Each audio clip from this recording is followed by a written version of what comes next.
Would you like to swing on a star?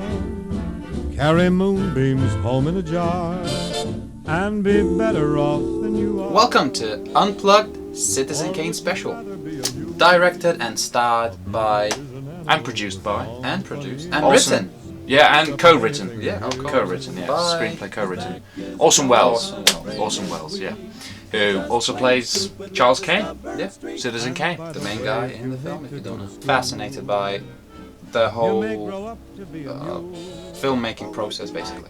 I liked, from the beginning, it kept my attention, because it was like a short film about his life, but you're not sure right now what's happening. Afterward, it cuts. Oh, it was just a film, you know? So it's just kind of interesting to see like where they're going with it now, and now they're doing a little research, trying to find his last words, which were, remind me again? Rosebud, yeah. Just the whole, like, whilst watching it, I really enjoyed, thinking what sort of lives they were living back in the day, 1940s. Running a newspaper back then was actually it was from 1920s. Is what they were. No, the film begins. His story begins early 1900s. Yeah, but that was when he was a kid. When he was a kid, yeah. But the story don't begins. mind that yeah, scene, yeah. But it's like when the actual newspaper. He's already like 25. Newspaper is the Roaring Twenties, so this was the booming of the economy, and then it gets to the point where it's the Great Depression of the 1930s, and he has to sell some of his papers and things like that. So that's when it kind of starts to go downhill for him. But I think the main point is whilst watching any sort of like old film, you're kind of actually fascinated by their whole lives, their whole like what's happening. It was just interesting to me. So yeah, one thing that I really like. I've always thought that I would never enjoy black and white films. I've for some reason I kind of had like a fear of watching it. I don't think you're by yourself on this one. No, I don't think so. No, but after watching the film, I actually genuinely enjoyed it, and it kind of opened my eyes up to how. Like those films made in 40s, 30s, 20s and 50s and 60s, they're just as good as the films now. Yes, they may not have the special effects, but you know what? Most of the time you don't want to even see the special effects. It's about the interaction of the characters, the interaction, the cinematography, the way how the story is told. And I think with this film, I personally enjoyed it. I found it fascinating to actually watch this sort of a kind of a fictional story about this person who becomes rich, is pulled into this world of sort of money, and then how he deals with it when sort of he starts running these newspapers and stuff like that, and marriages and all of it. It was a fascinating film for me to watch. When he first takes over the newspaper business, the guy who's in charge now, he's kind of editor-in-chief. Yeah. He goes up and says, "Hey, Kane," to the other guy. Yeah. He was all over the place. That was Leland. Inquirer, Mr. Kane. I'm Herbert Carter, the editor-in-chief. Thank you, Mr. Carter, but this is Mr. Leland. How do you do, Mr. Leland? New dramatic critic. I hope I haven't made a mistake, Jedediah. It is a dramatic critic you want to be, isn't it? You know that. Major point that stood out for me was the cinematography.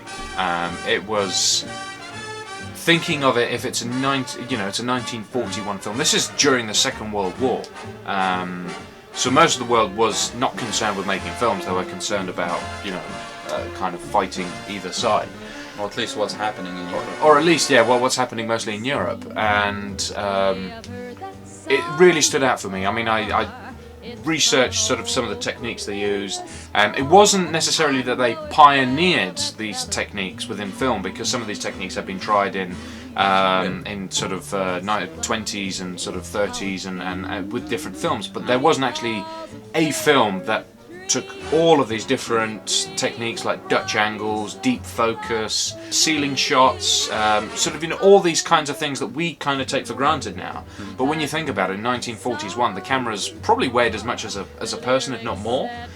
So to actually have the initiative and actually the balls to go and do these different shots where the studios would not support anything as adventurous as this was. Don't worry about me. I'm Charles Foster Kane.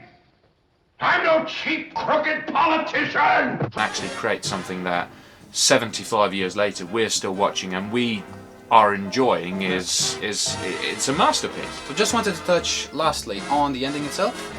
Rosebud, we right at the end we get the point. What was it? I mean, the people never found out in the film. But we find out as viewers that it was from his childhood. It was, remembering the times when he was with his parents the last day. Basically, he had a sleigh, and it was the make, I think. Rosebud was the make of his sleigh, and I think he saw Rosebud in the snow globe. You know.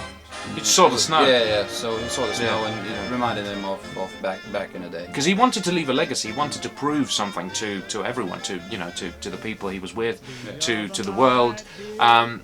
And in the end, it just sort of, he died on his own, with no one around him, and he was quickly forgotten. And I think that's, it was just, quite a nice emotional side to it. It was a first film for him, for Orson Welles. But it wasn't that he just put himself up there on the stage. He brought, new actors, he brought new artists, he brought new crew, he brought new techniques. He was, in some ways, at the forefront of inventing the sort of movie industry. Because it was, the movie industry was there, but it didn't boom until 1950s, which is showed in Hail Caesar. So I definitely recommend to go and watch it. If you're just a regular moviegoer, it's great entertainment, great film to watch, quite easy going, and if you're a movie buff, you must watch it to appreciate cinema sort of post 1940s, I think. So yeah, go and watch it, and thanks again. Thanks for watching. Bye. Say the same, but if you leave me to love another, you'll regret it all.